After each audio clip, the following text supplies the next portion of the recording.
Well, good evening, everybody.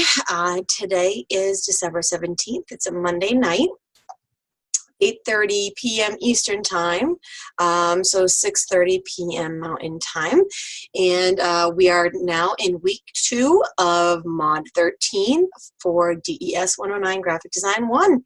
So we are just going to get started, and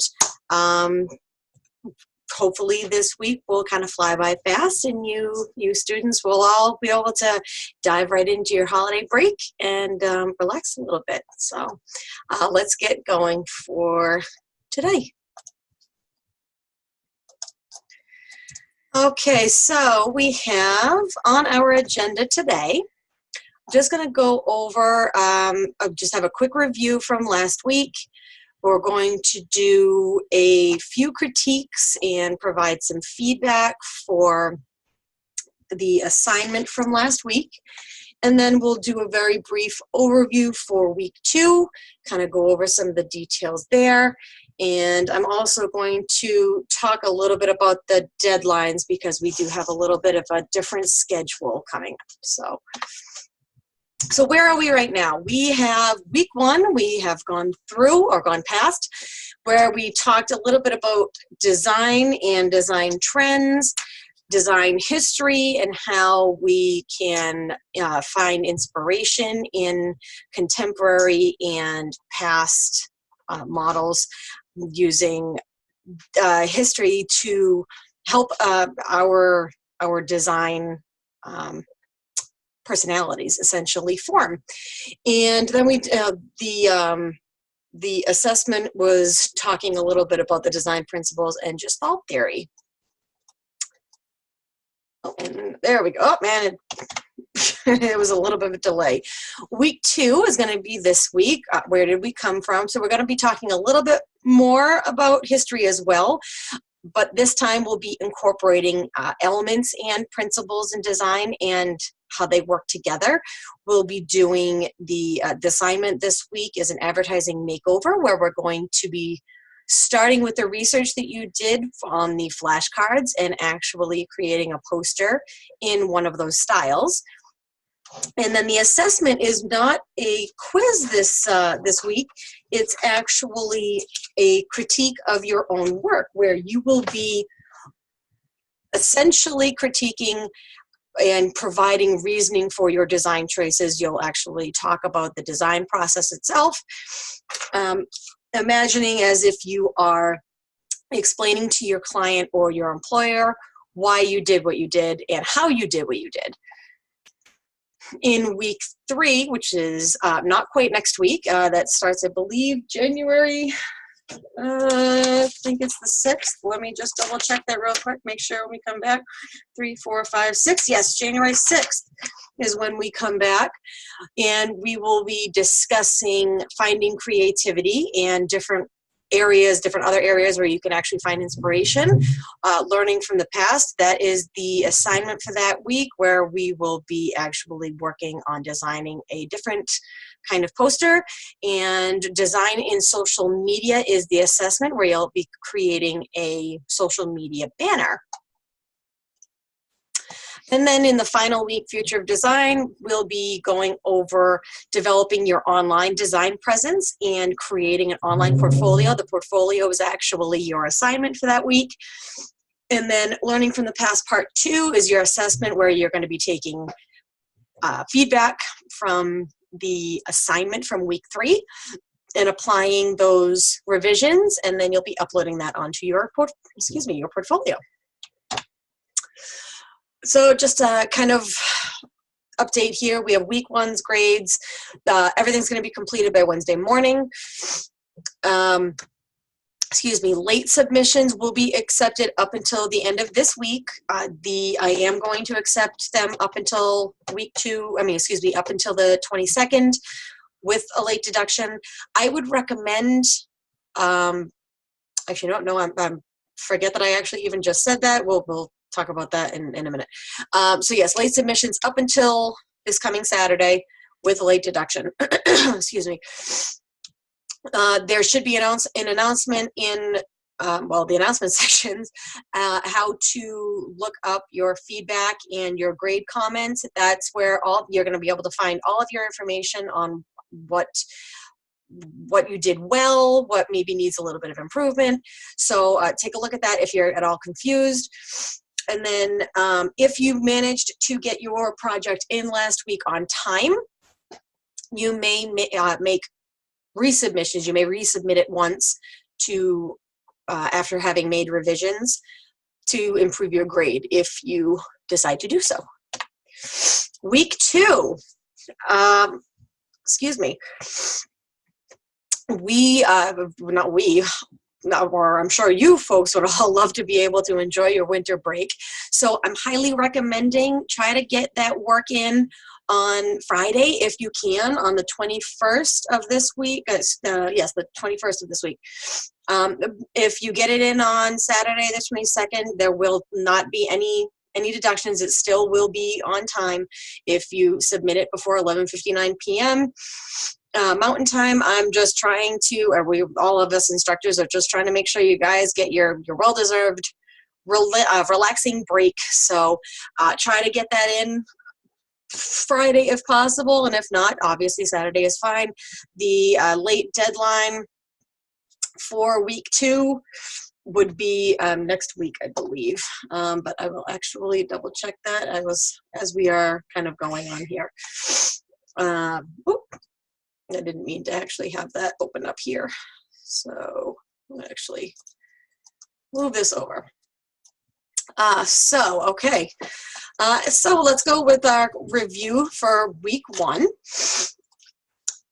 We were, like I said, we were discussing in our discussion, inspiration from the past and blending design styles, how you would create new styles based on old inspiration, why that's important, why or how styles or colors and text and all these other great things keep coming back. We had a great discussion post done by one of our students talking about the different elements of what could actually be considered graphic design, and she mentioned the Lascaux caves in France, which was a great discussion point. I know that there were a lot of comments on that, so kudos to, I think it was Ashley that came up with that one.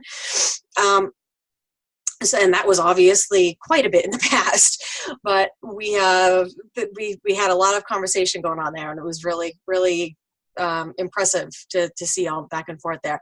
The assignment for this past week was to design history flashcards, and we're going to do a critique on some of those in just a minute. And then your quiz, the answers, make sure you take a look at them, make notes from the answers that you got wrong, and learn from that, because that is the most valuable part, not only in this class, but going forward in your design career. It's definitely important to make sure that you, you know the answers to those things, because that'll actually help you design better. Excuse me. And let's see, I actually just was confirming week 2's late work. It looks like would go to the week 3 deadline, which it looks like is January 12th. And actually, we need to make sure that that I mentioned, you do not need to do the daily checkpoints during the break. You just need to make sure that you log in for attendance on the day you come back. So just to point that out, I'll actually make sure that I stress that in the announcements. I'm gonna write that down right now. Daily checkpoints, to make sure that I put that up in the announcements. So assignment number 1 for last week, like I said, we're going to do some critiques and give some feedback there. You can make resubmissions by the end of the week with your revisions if you would like to try to improve your grade. And we have an article here that is actually going to be posted in the announcements tomorrow, and it's incredibly helpful on, let's see where I find, here we go, how to give and receive design critiques well, because in the design field, you not only will be receiving design critiques, but you'll also probably be giving them because you'll be collaborating with other classmates, with other coworkers. And sometimes it's really just very helpful to kind of brainstorm with other individuals. So you want to make sure that you are diplomatic in your critique and helpful in your critiques, and also are able to be, like I said, be a gracious feedback recipient, not to take anything personally. So the first part of this particular slide is how to give a helpful critique. First thing was the rule of 3. Make sure that you find 3 things that are positive or that were done well in the piece that you are critiquing, as well as 3 things that you maybe think should be improved or worked on a little bit. I unfortunately don't have time to do that a lot on a lot of the projects I have, because I do have a lot of students. I try to do 3 and 3. Sometimes that doesn't happen that way. Excuse me, I'm sorry, my allergies are just really bothering me tonight.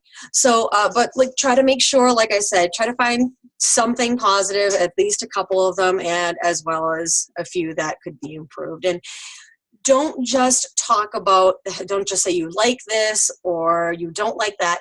Be specific, explain why you like it. You know, what you think that maybe that font doesn't really go with that color. It kind of clashes a little bit. Maybe that the hierarchy of the text isn't quite working well because your focus is going to the wrong headline or whatever. So explain why you think something works or doesn't work, so that will actually provide a little bit more insight to the designer. And always, always, always consider the principles of design: contrast, repetition, alignment, and proximity. That is going to be your foundation, and keeping that in mind, it will always, it's almost like a little checklist. Try to make sure that your design falls within these principles, and you'll be good to go. While you are giving your feedback, apply the feedback to your own work. If you're telling someone that they really shouldn't use Times New Roman all the time because it has gotten boring in their work, look at your own work and see, is there something that you have a tendency to use all the time? I know I have a tendency to use purples and greens and blues a lot, and it's something that I purposely try to stay away from. Or if I notice that I'm using one of those colors, I try to switch it up and use a different complementary color, because it is just something that I have a tendency to do, and that can get very boring if all of your work kind of looks the same way. If you are indicating that things aren't aligned in a logical manner, take a look at your own work and see if you are doing the same thing, or if maybe that could be improved. So just, make sure, it's almost kind of like treat someone like you would like to be treated. You obviously want to make sure that you are being honest, but you also want to be honest in your own work. Make sure that you are looking at your own work as an outside observer, like you're looking at that individual's piece. Don't be offended if the person whose work you are critiquing doesn't take your suggestions. You may very well think that you know best when you are the critiquer. You may very well think you know best when you are the designer. And when you are the designer, if you decide not to take someone else's suggestions, that person also shouldn't take offense. If you happen to be in that spot and you're the designer and you're not taking the suggestions, just think about why you're not taking the suggestions. Maybe the individual that is making those suggestions doesn't understand the audience that you are creating the piece for. Maybe they're making suggestions about the color palette that doesn't work with your client's brand palette. Maybe they have made some decent suggestions on considering the proximity that you have. Maybe you think that you've done a decent job of overlaying items, and your viewer thinks that they're too cluttered. So just take into consideration why they might be making those suggestions, and don't simply dismiss them. At the end of the day, are at liberty to take or not take whatever suggestions that you choose. It is just very important to make sure that you take those suggestions, you put those in your mind and try to think about whether or not it would be best for the piece to make those revisions. Remember that your work is not you. It is very easy to take things personally when someone says that they don't like your design. I've actually had people tell me that they hate it, they think it's awful, they don't think it represents them at all. And in the beginning, that can be very tough because you're putting your heart and soul into this work, and then someone tells you that they don't like it. And that is a nice way to put it sometimes. In this industry, you're always going to have people telling you what they do and what they don't like. And when they tell you something that they like, you feel good about yourself. When they tell you something that they don't like, try not to, like I said, take it personally, because they're not telling you that they don't like you. It is simply that your design, is not working for them at that particular instance. Maybe it could apply to another event that they are working at and just not this particular event. Maybe you just happen to give the design to the wrong person. It happens all the time. We just try to make our revisions and we move on, and maybe you hang on to that original layout for someone else. I have absolutely done that before. So, all right, let's get to our critiques for the day. Actually, I'm even running a little bit earlier, I think, than I was planning on. So I'm just pulling up my folder right now. And now, just to make sure that I reiterated, all of the submissions, I have renamed them all because, like I said in my disclaimer, I do not use anyone's names.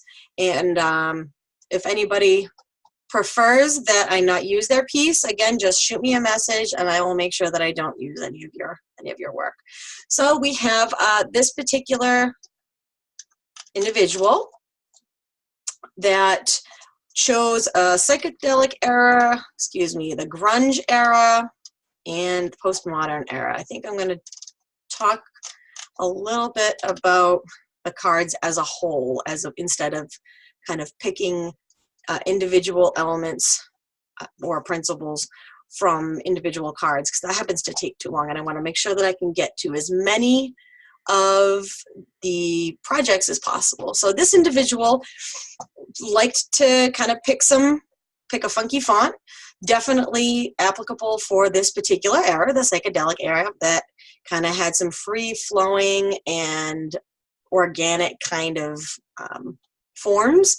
This particular typeface also, I don't remember what this one's called, but this was very, very popular for the time. It has a lot of movement. The psychedelic era actually had a lot of text kind of ingrained in their designs themselves, and this kind of has a similar feel to it. This individual also, actually, it looks like we're missing one. Yep, they're missing one. There's 2, 3, 4, 5, 6. Oh, there we go. I thought I saw the psychedelic color palette. I thought maybe we're missing it. Just got moved, that's all. So in this grunge era one, you can see that they chose a slightly different typeface for this as well. This individual did a very decent job using hierarchy, where you actually choose the elements that are more important, the individual items that are more important, and you create a focus towards them. So you can see we have the categories here that the individual made a little bit bigger. So we have some nice contrast between that and the body copy. This particular font, even though it doesn't have a grungy look, is a slightly different serif text. It's not your basic Times New Roman. It's not Garamond. It's got kind of a neat kind of look to it, and I think it works really well with this particular kind of grunge look. I know that this particular band, I know, was part of the grunge era. This is not really what I would consider to be a grunge look, but this individual, I think, definitely knew where they were going with it anyways. And actually, let me scroll down one more, and we have a different kind of font here for the postmodern era. So each of these typefaces fit fairly well within that particular era. I do think that this third card and this second card, I think the typeface is a little easier to read than this first one, which can very easily be fixed if the body copy was actually used, if that used a slightly more plain font. Either actually a plain serif font would probably work well. It would create some nice contrast because you have this really kind of decorative, bubbly looking font here for the category titles. And then the other information, it would make it a little bit more readable. This individual also used some underlines to create a bit of contrast, which is good. They have everything left aligned nicely. There's a decent amount of text around, text space. Excuse me. Goodness gracious. There's a decent amount of space within the margin, and it's all equidistant all the way around. So their use of proximity is very good. And I actually mentioned this in a lot of the projects that I've graded so far. I did not take points off for this because it wasn't something that was supposed to be focused on. It's just something I want to make sure that I mention. And I believe I did put an announcement about it yesterday. The line breaks, it's very, very easy to overlook using the text box in InDesign. And that's what you have to do when you're in InDesign in order to create text.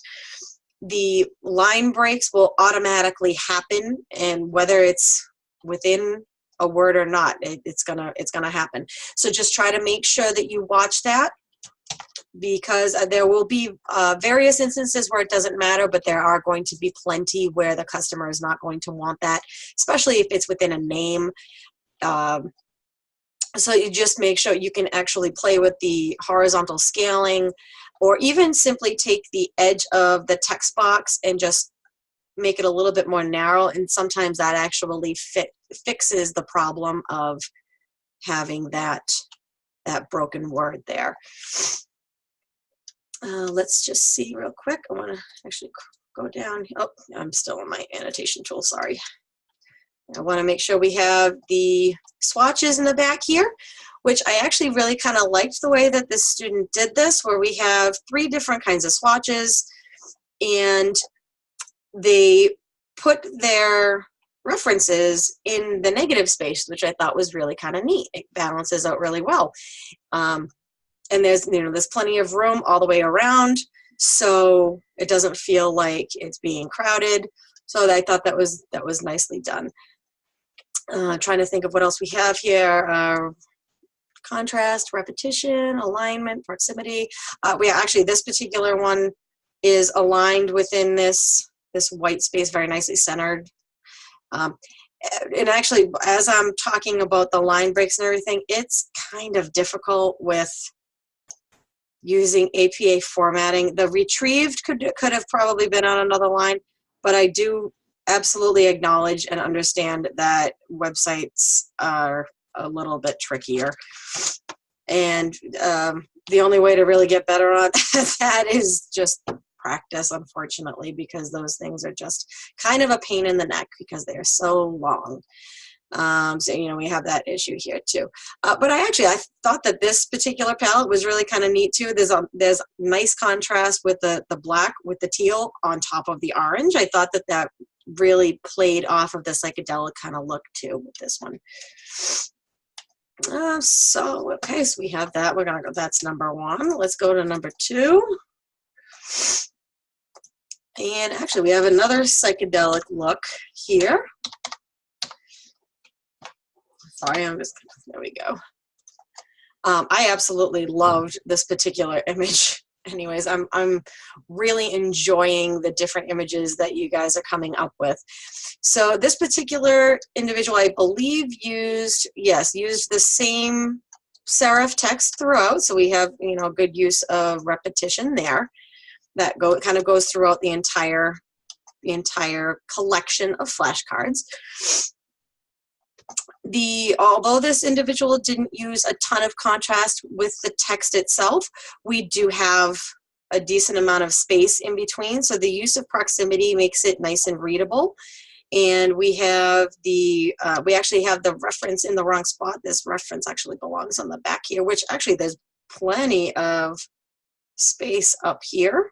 So we could do it just right in the corner or something. These are just absolutely gorgeous. I just love these swatches, and I think it does a great job. Kind of almost looks like, actually it's a combination of the shirt and the flames in the background, or whatever the heck that is. I just thought that was really kind of clever. We have the Swiss kind of look, a little bit more simple kind of look. And actually, I want to make sure that I also point out here, this individual did a very nice job of using proximity as well. We have a lot of, or not a lot of, we have a decent amount of room right in here. It is very easy, especially when you have, you know, this is left aligned here. It's very easy to make that too close and end up having the text be kind of right on top of the image there. So that would be difficult, or not even difficult to read, but it would just feel like it's kind of encroaching on the image. And we want to make sure that that doesn't happen. Let me see if I can actually scroll up. I want to check out the other one. I don't remember. So we actually have a decent amount of space here. This website, now that I'm looking at it right here, this citation, I know that it's supposed to be on the back, but if this was going to stay on the front, we could probably do one of two things. Either maybe center align that with the image here, or we could even take this text box and kind of smush it in just a little bit, just so it kind of is the same weight, not weight, the same width as the image, and then it would actually kind of look like it's center aligned there. Same thing here. So actually that citation actually belongs in the back as well. And we have a nice, beautiful white space right here. And these swatches are also really, really interesting. We have the repetitive kind of shape indicating the different colors. So we have the repetition here, the repetition here. So those are really nice. In this particular layout, the individual decided to go landscape, and that's totally fine because I didn't specify it had to be portrait or landscape. And this one was definitely chosen as a result of the fact that it's much longer than it is tall, which was a smart move. Excuse me.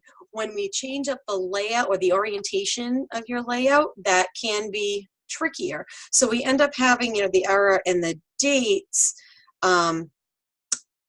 We end up with all this extra white space right here. We probably could even maybe improve upon that by taking the dates and putting it up here, and then maybe, let me actually use my tool again. If we were to maybe take the dates, maybe put it right here, and then take era, and just move it over just slightly.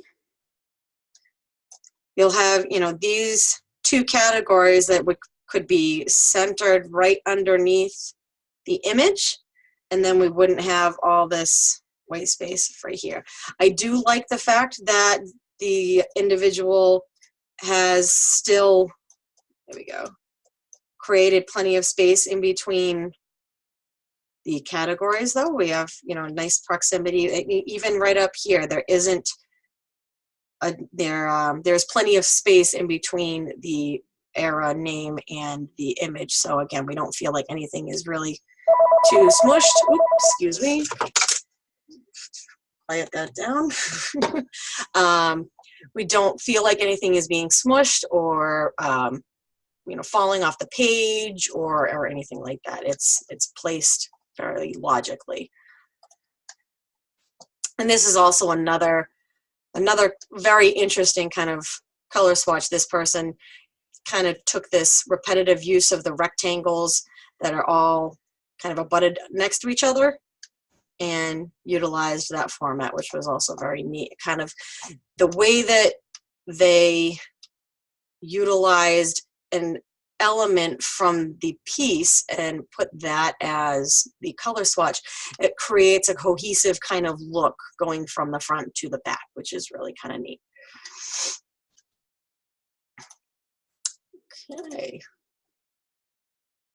All right, we got this next one, the psychedelic era. Again, it seems like a very popular one. And this piece, I know another student used this particular one as well, and I just absolutely adored this piece, which I think I need to do a little bit more reading about the psychedelic era because I'm finding a lot of really cool pieces. Excuse me. So this individual did psychedelic era, heroic realism, in the grunge era.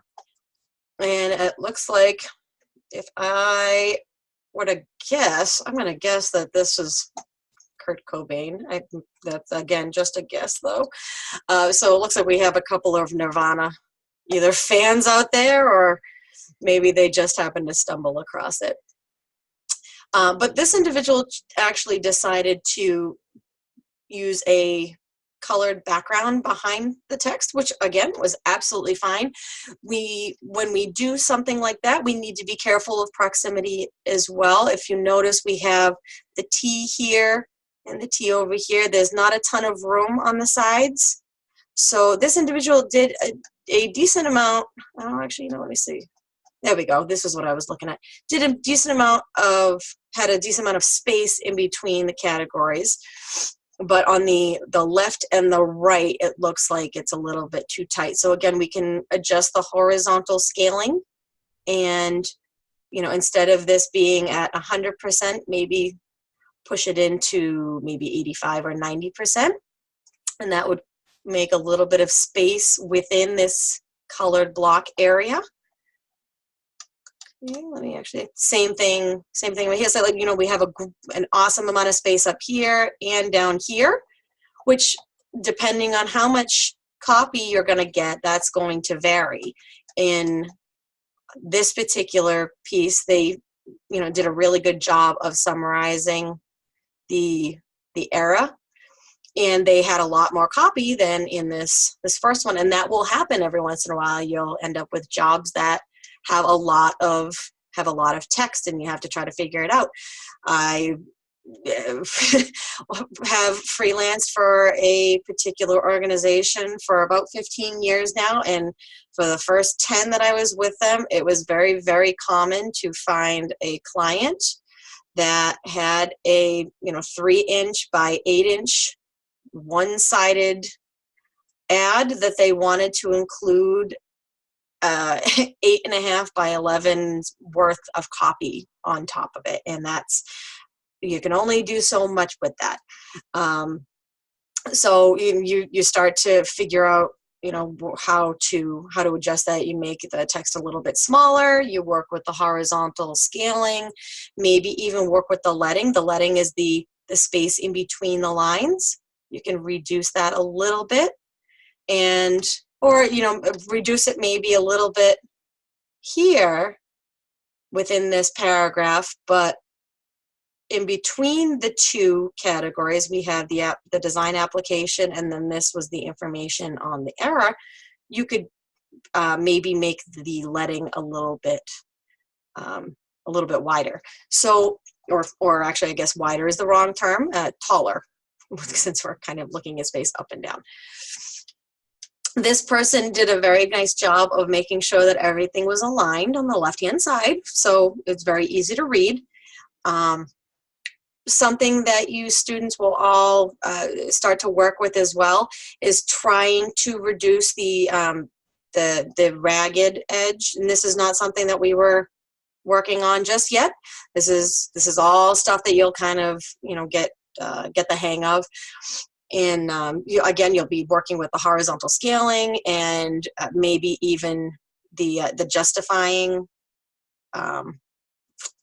setting, where the the spacing within the kerning, within the letters will increase to try to make a nicer line here. And this is not a negative criticism on this particular item, and by any means. I don't want this student to at all think that I am nitpicking on that.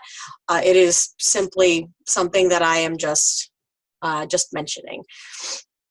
So then this individual, actually, well, let's go a little bit further on to the color palette. They did a nice job of picking something that to make it kind of a cohesive front and back kind of collection, just like the last student did. We have the American flag right here. The color swatches that they picked were also the American flag. Okay, and the psychedelic era as well. This was really kind of a neat way to show these contrasting colors. The way that they're juxtaposed next to each other almost makes like a movement kind of going between them, even though we have the rectangular shapes as opposed to the organic kind of moving, flowing kind of look to it. They created these two right next to each other, these two colors that kind of bounce back and forth, which is really kind of neat. With the grunge era, we have the black and white that they, ooh, and I didn't even see this. That is really neat. They used some effects. It looks like some glow effects, maybe a little either satin or beveled effect here, along with a gradient fill. And that's definitely very neat. It almost looks like a button where it's like concave in some areas and convex in some others, and that's really, really, really neat. So then actually they even repeated something from this image as well. We have the circular shape to it. So that's very impressive. For the text here, we have a little bit of a difficulty reading here. So just when we're working with gradient backgrounds, just try to keep contrast in mind, because any darker and this text would get really difficult to read. So when you're working with gradients, you want to make sure you try to think of either keeping it much darker or much lighter so that you don't end up running into that problem. Right here, I think we're doing okay, but it's starting to get a little difficult to read. And let me go back up. See this one, this one is very easy to read the dark on the beige. Same thing here. Oh, I just love that color. There we go. Let's see which one we got next. Oh, okay. Yep. And actually, my goodness, I think that's the fourth one that has the psychedelic. And they've all been very different pieces, which is great. I haven't had a chance to look at all of the assignments just yet. So some of these I'm actually seeing for the first time. So and this particular student, I do remember looking at this particular one. They also did something similar where they were taking elements, design elements from the piece and actually incorporating it into their color palette, which is really cool. So, and actually I think, yep, we have the cross, I believe, yep, was used here. And they're almost kind of like splotches, but not really. So, but it's broken up in a very similar manner. So this individual student used this typewriter kind of font, and they actually used it throughout their entire collection. So we have repetition in that sense. They also used, they did a decent amount of contrast within their typefaces, within their typography, which is good. We have the hierarchy where we have the psychedelic era is big and bold because that is the main headline, and then you start reading the other information as it goes down. 1960 could probably be a little bit smaller because 1960 is a characteristic or is some of the information within the psychedelic era. Probably could have even put that as the, the same size here. We do have a little bit of an alignment issue because we have this right here, this top text is centered, and then this other text is left justified. It's not a huge problem, I think, probably because of the limited amount of text, but that could become an issue further down the road. So if these flashcards were going to get modified in some way, maybe if you had several different kinds of flashcards, you had to make several different eras, excuse me, that could run into an issue having everything kind of align appropriately. So it might make a little bit more sense to have either everything left justified or everything center aligned. That kind of thing. One of the great things about working with computers is that you can change it, you can play around with it, you can change it. If you don't like it, you can go back to it, the original. So we have the way that this particular student broke their flashcards up. We have the image on the left, information on the right, a good amount of space on the right-hand side. We're actually, from what I have seen so far, this class seems to have a good handle on proximity, which is great, where that seems to give students probably the most trouble. And so far what I've seen so far what I've seen in the work in this class is atypical. It's been good. We can focus on other elements in the course or other items in the course. We do have, maybe on this particular one, we could probably take this entire section. Oops, excuse me. Nope, sorry. Clicking the wrong thing here. We could probably take this entire area and just move it down just a little bit, maybe to right about there. And then the top of this text would end up being maybe right about here. So then all the text would be aligned in the center with the image. So that's more of an alignment thing rather than a proximity thing. Proximity and alignment are very closely interconnected, and when items are aligned a certain way, it can affect the proximity and vice versa. So something to keep in mind. There we go. Oh my goodness, this image is just driving my eyes crazy.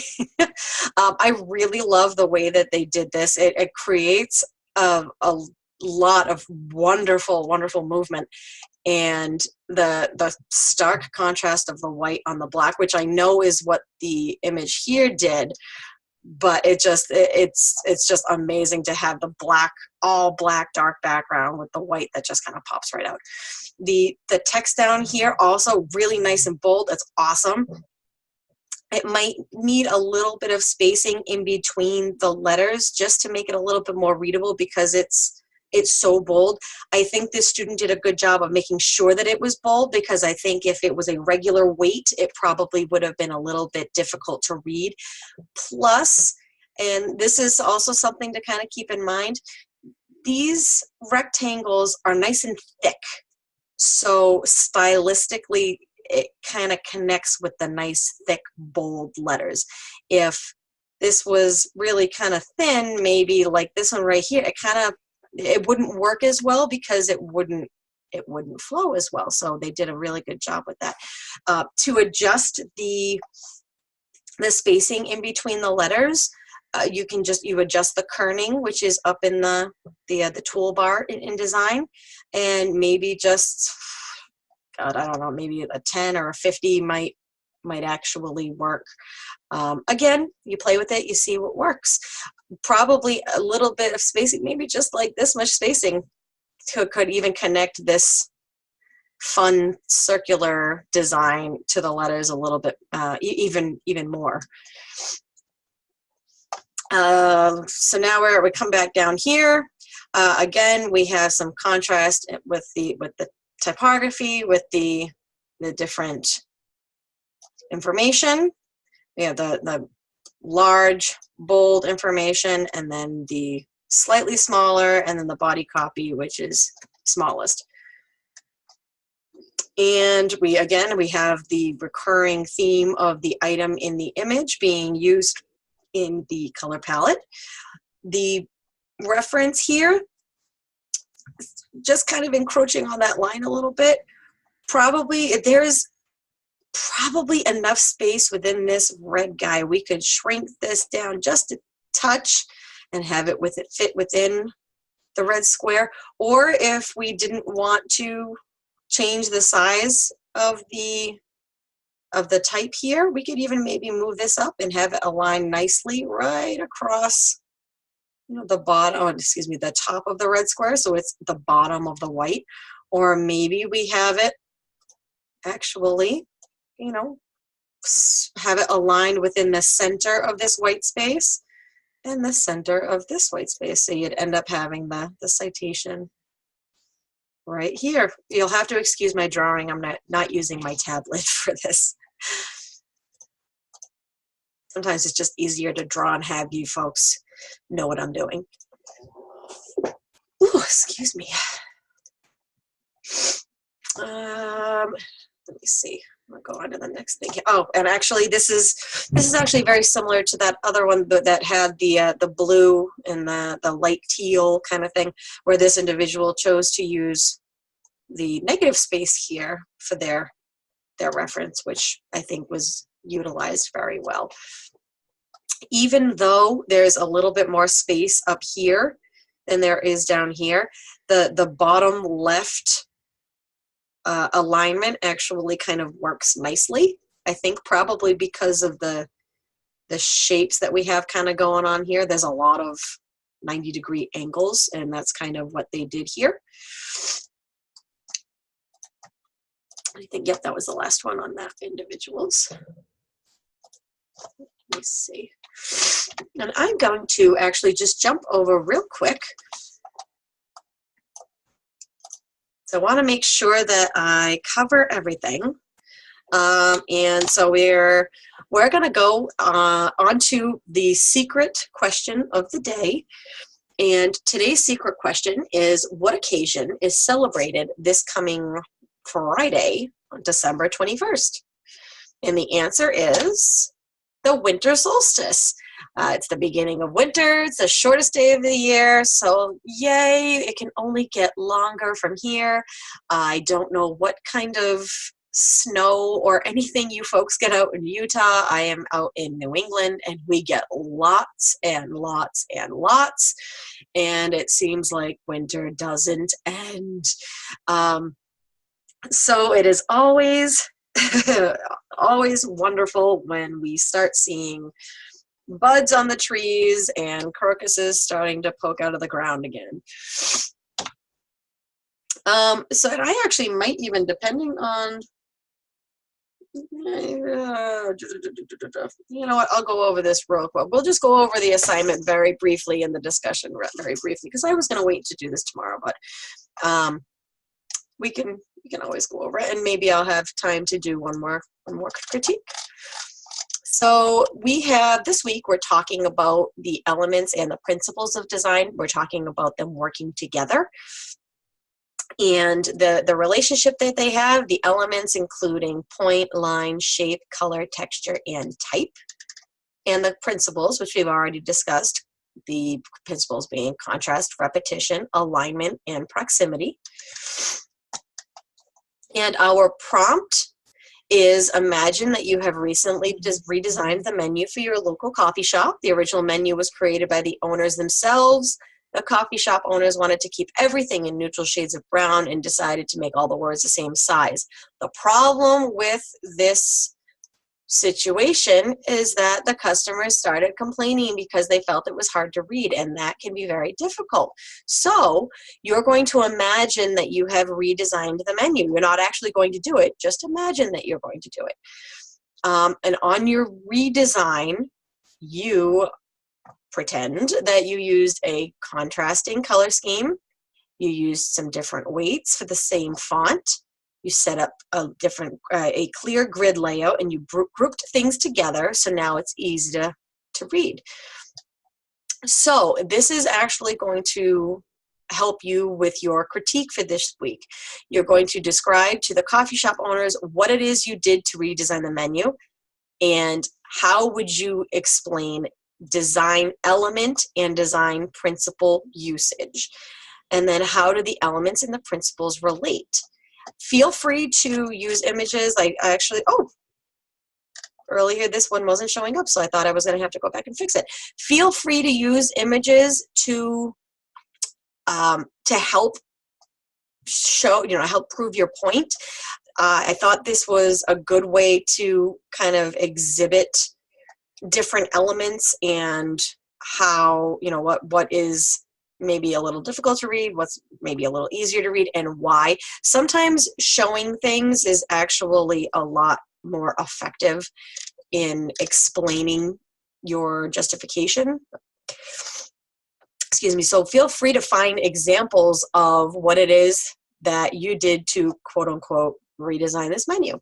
So, and then you're going to discuss a little bit about what principles in the original menu were lacking and why your new design is now better representative of those principles.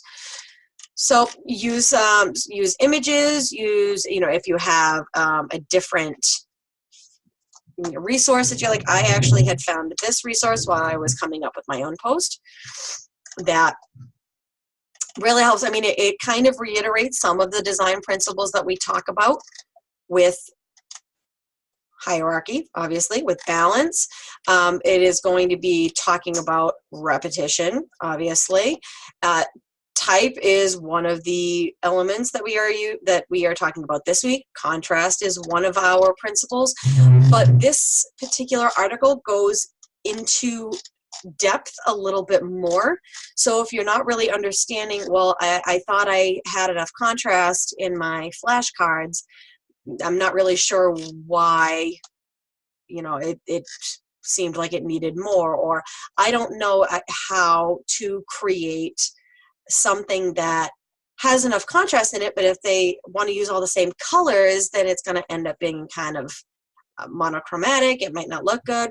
A lot of these, very, very brief little explanations can provide a lot of extra help. So that's right in my discussion post there. And let's go on to, and just to reiterate, because I don't know that I ever actually went over, let me go, hold on one second, I'm sorry. We do have samples here of, come on, there we go, of some discussion. So if you're having a little bit of trouble trying to figure out how to, oops, excuse me, I clicked the wrong button. Getting your discussion post started, although if last week was any indicator, you guys are all doing amazing. I really enjoyed reading those discussions. They were very interesting, and a lot of individuals, a lot of people were really getting into it, which was just fantastic.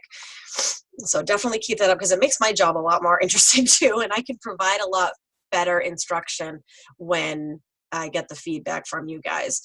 So let's go right on to the assignment. We'll go over this very briefly, and I'm going to do a demo of this tomorrow, so you guys will be all set.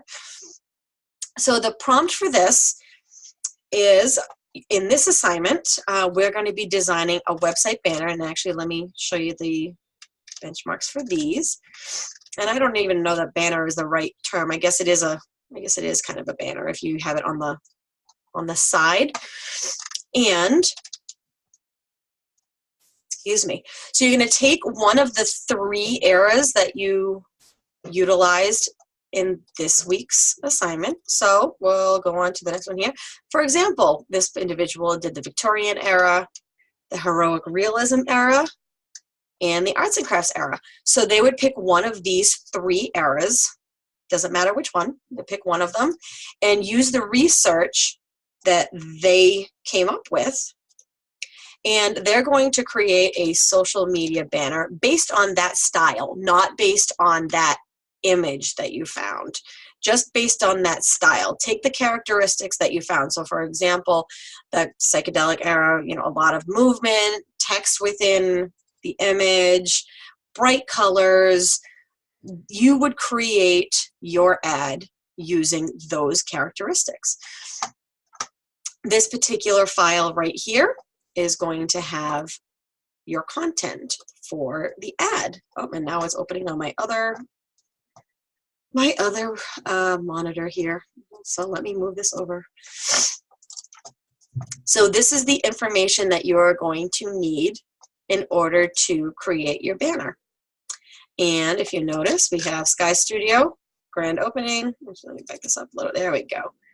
Visit skystudio.com. This is all the text copy that was in that Microsoft Word document that I just pulled up.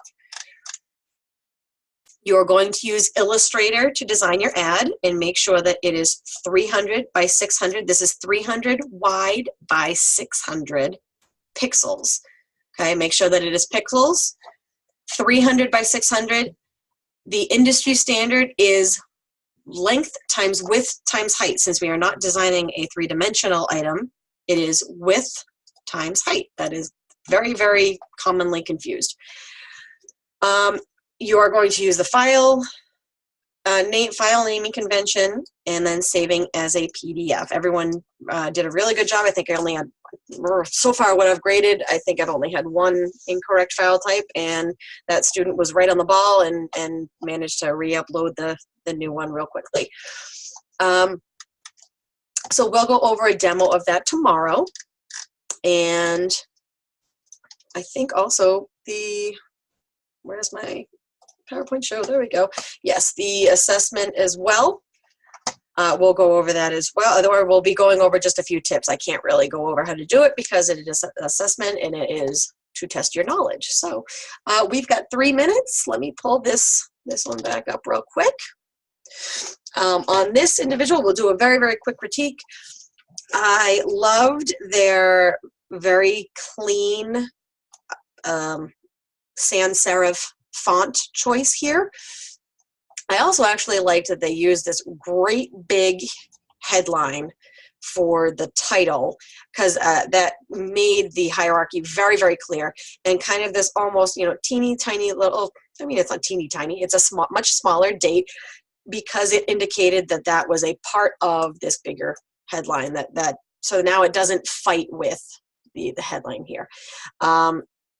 We do have center alignment here, or center justification. We could probably even work, like I was talking about, with those ragged edges and justify the whole thing to make it cleaner, but this is very nicely aligned as it is. And this individual also did a very nice job utilizing an even smaller, not typeface, but size, I guess, for, you know, this was almost like a little caption. Same thing here. Okay, so we have some nice contrast there. We have some very, although I don't really see any of these colors in this particular color scheme. These muted colors definitely would be considered apropos for the Victorian era. The alignment of the references here could probably get moved over just a little bit so it's actually center aligned within this green, because we have these 3 blocks of color. They kind of separate, so having them kind of encroach on the brown, it makes it look a little bit like it's gonna topple over. If we were to center align this, then the references, it would make it feel a little bit more balanced. But the contrast here is great. Nice bold white text on that dark green or sage background. It looks like that text might have even actually been used here too. Heroic realism era, nice bold font, kind of creates like a stability. And I don't know if this blue is a border that was created or if it's from the image, but if it was created in the InDesign file, it was a very smart choice. I actually like that a lot. And if not, well, no, thank you for keeping it, because I think it looks nice. I think it kind of balances that particular image well too, because we have the blue on the inside here. We have Again, these colors don't really show up in here. We could probably, well, I mean the red and the blue do, excuse me, that's my fault. The yellow, we could probably do a muted yellow because this does have like a beige kind of look to it, I guess. And it's this top one that the reference is very, very nice. It's center aligned here. It's center aligned this way. The second one could probably be center aligned, the horizontal center within this yellow just a little bit better. Just scooch it down just a little bit. And even though there's nothing in the blue here, that would still look very balanced. Oh, come on. Oh, I keep forgetting I need to go out of the annotation. And Papyrus is a great font for this particular era. Again, this individual used repetition because we have a very similar format through each one. We have the big headline, the smaller date, the smaller body copy, title aligned well underneath the, or excuse me, not the title, the artist underneath the image, contemporary application. We could probably do the same thing with, come on, my goodness, this guy. Take this whole area of text, just shoot it down here. It would give a little bit more room up here, and then it would eliminate some of this here. And we have a little bit of an issue with the proximity here where it's just a little bit too close, but overall, very, very well done. We've got plenty of room here, but it doesn't look like there's a ton of white space, so that was done well. Overall, a lot of these projects have been very impressive. I've been very happy with them. You guys are doing great. And we'll go through a few more tomorrow. And like I said, we will also go over some tips in the assessment. We've already gone over the discussion at this point, so we won't even do that. I won't waste my time and your time with that. And we'll go over, we'll actually do a demo of the assignment. So we are 2 minutes over now. And I want to thank you guys for watching, and I hope you all have a very nice night.